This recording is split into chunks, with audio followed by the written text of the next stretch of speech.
Merry Vidmas, everyone. It's CastleGate here, and you know how in that previous video where I told you how to go ahead and sort of set yourself up to win easily in Gemcraft Chasing Shadows?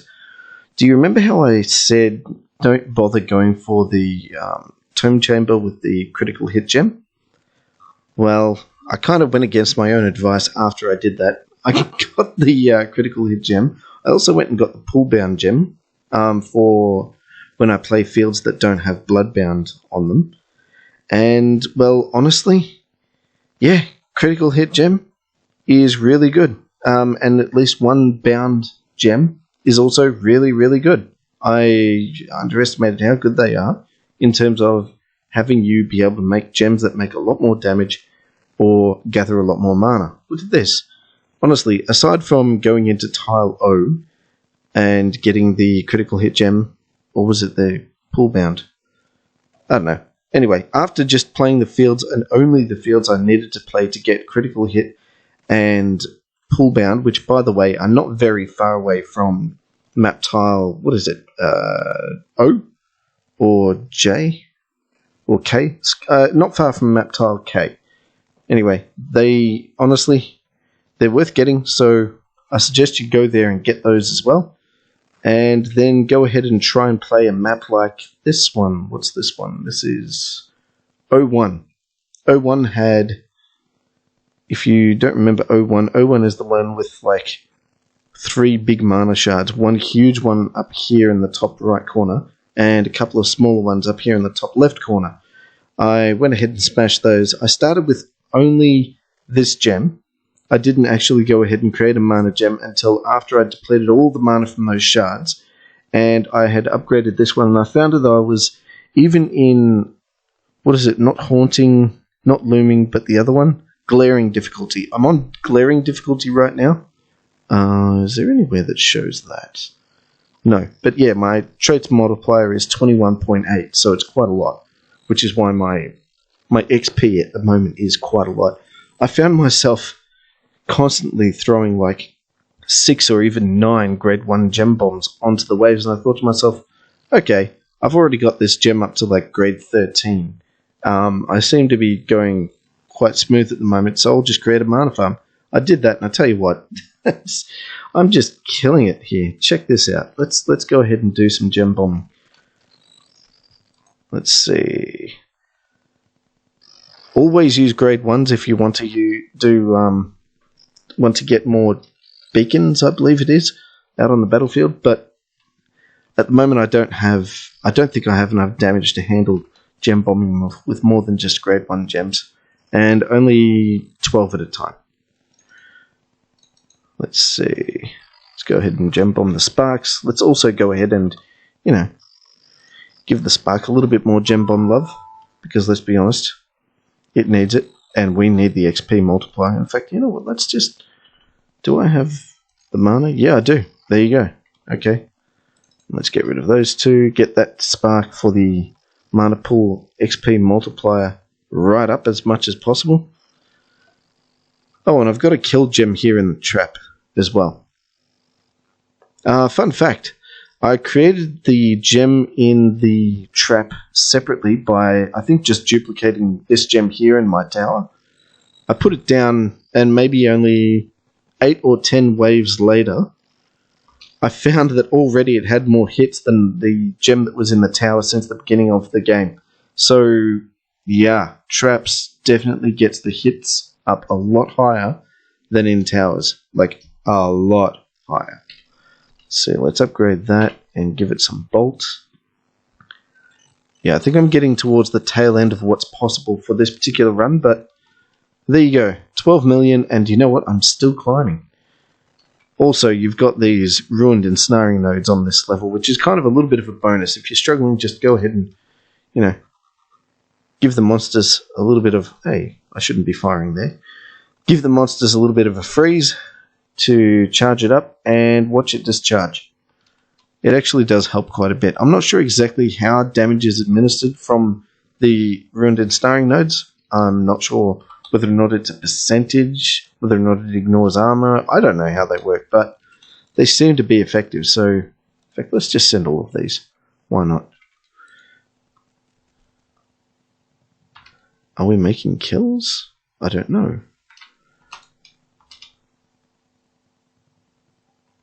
Well, I'm doing something. And look at that XP. That is awesome.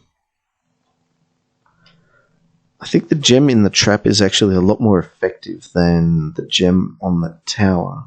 So I should probably upgrade that one instead. And while I'm at it, let's upgrade the mana farm a little bit more. This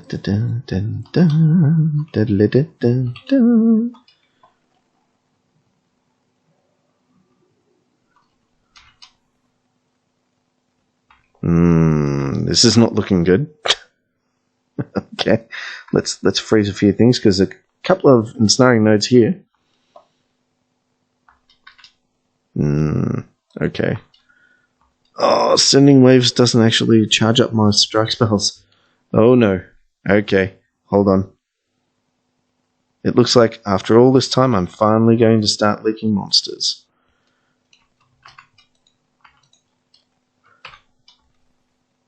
What is this? Oh, it's just a poison shrine. What is this? This is something that is begging to be killed. There we go. How am I traveling? Yep, I think this is the beginning of the end. This is the end. Still, I'm quite happy with that. 15 million. That's a lot more than any other play that I've done so far. So. Oh yeah. I decided to actually go ahead and destroy a beacon with grade 1 gem bombs. And I had the prototype thing up here on 6. So I'd throw 6 bombs at a time. And I decided to destroy this beacon that had something like a lot of armor and also something like 9,000 hit points with just grade 1 gems. So then instead of going ahead and using a high grade gem to gem bomb, which is what I should have done, I ended up just upgrading the prototype up to like 25, and then I just kept on clicking. So I threw down like 1,000,000 gem wasps, and I eventually got the beacon. There we go. I dropped a lot more than 48, I promise you. Let's see. I dealt a lot of stings to wasps, wasp stings to monsters. I had a lot of wasp stings on one particular monster. So I got all of these little achievements. These achievements are pretty good because, they give skill points. Not many, but, a little bit every now and then. What does this one give? No, they're all just skill points. So it's not much. But hey, not a bad run. 198 Shadow Claws, a smattering of skill points. I got an inner fragment that looks... if only the freeze duration was replaced with, like, +2 initial mana, that would be perfect. But that's an alright little fragment. And the big 15.5 million XP. Let's see how many levels that gives me. I was on 214. Okay, 292. I just upped my levels by about almost 50% in one field. One field. That's all it took. And this was how I progressed. Basically just progressed right throughout O, all the way to R, go here into the tome chamber and get critical hit, and then come down here. Was it P1? I think P1 is where I went. No. Was it L6? I think L6 may be where I went down to get pull bound. So pull bound is down here from K. Oh, whatever this is. Yeah, K.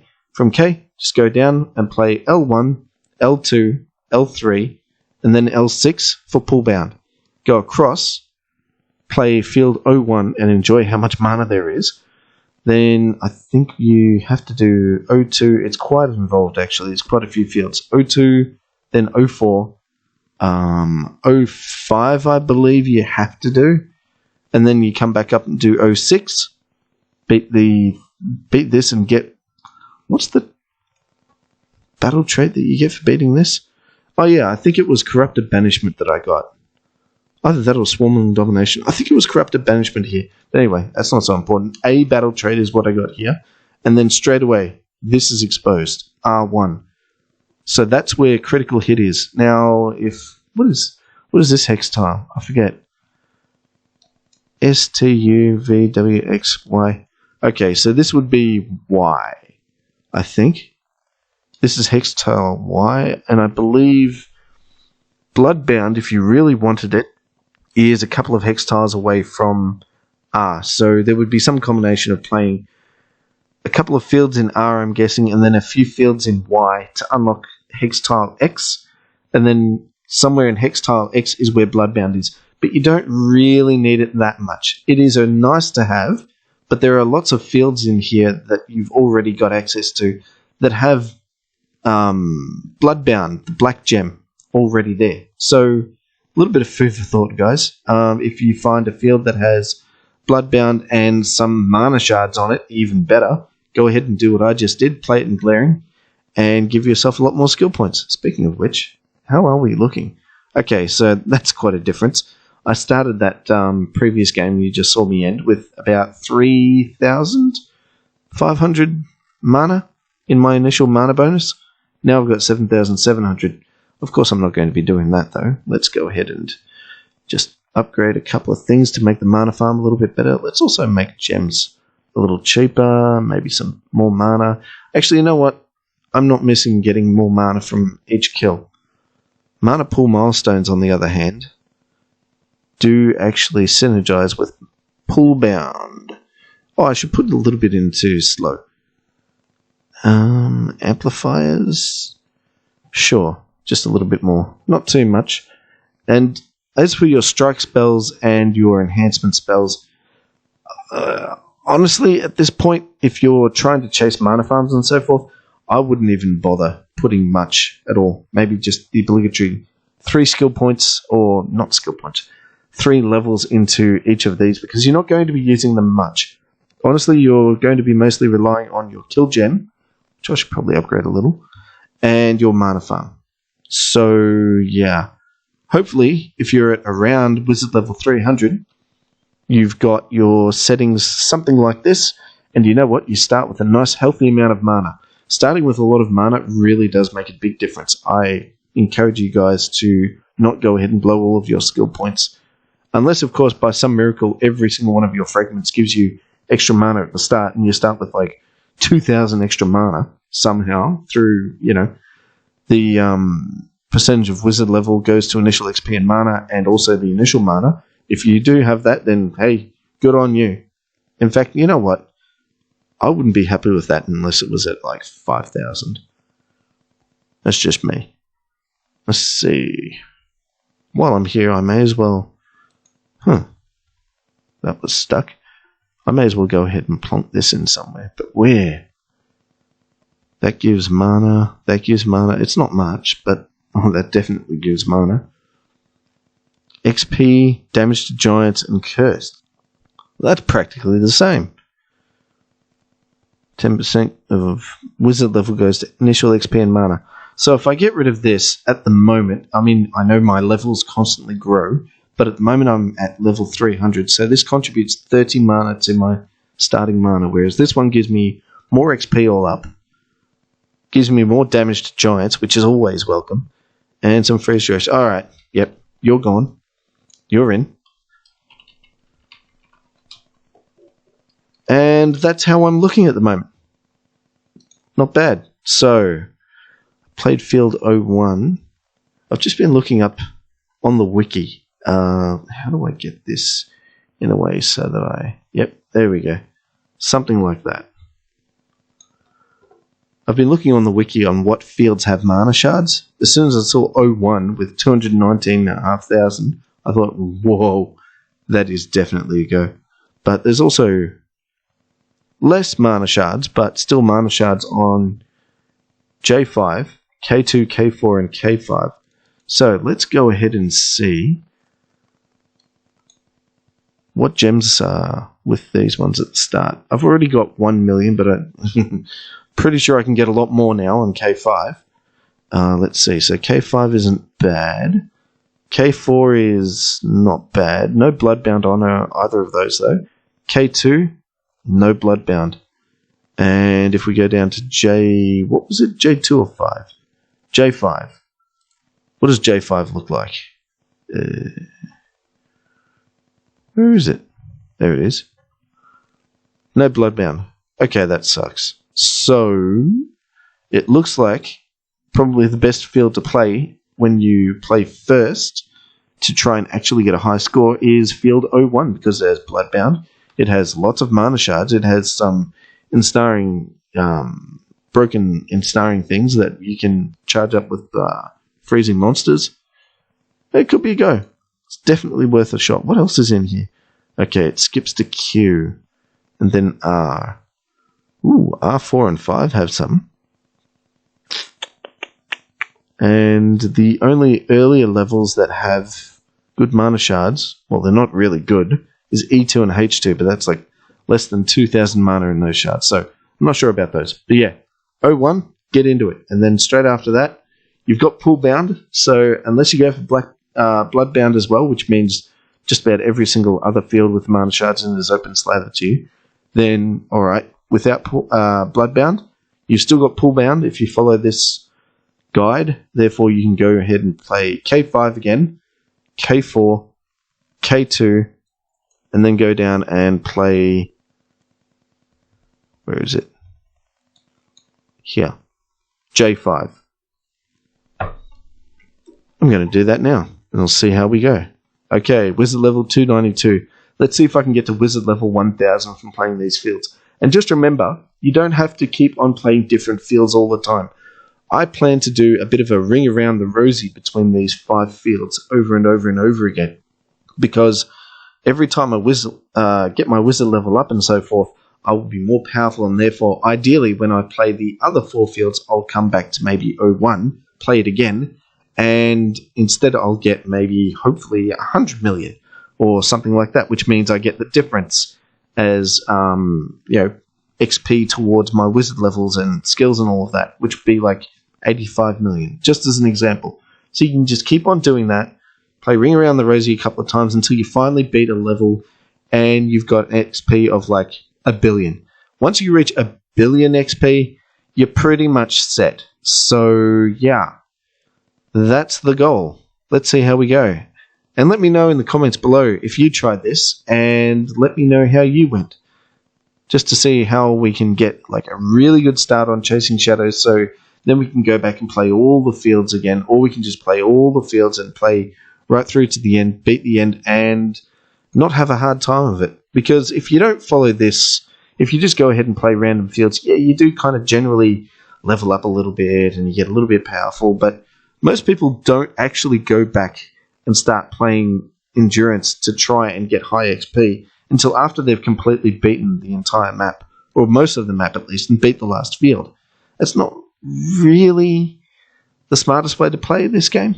It's not a bad way to play this game, but, well, hopefully I've showed you there are alternatives. Anyway, smash that subscribe button, ding that bell, or tickle it, whatever you prefer, and leave a comment and a like.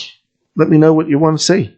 Do you want to see more videos of me playing Gemcraft Chasing Shadows and pointing out some facts and so forth about it? Do you want me to go ahead and do an achievement run? I hope not, because that would be the video that takes like months to create. That's just insane. Even on my other... Let's see. Let's have a look. How do I get back to... Yep, main menu. If we have a look at my first saved game, I've still got lots of achievements.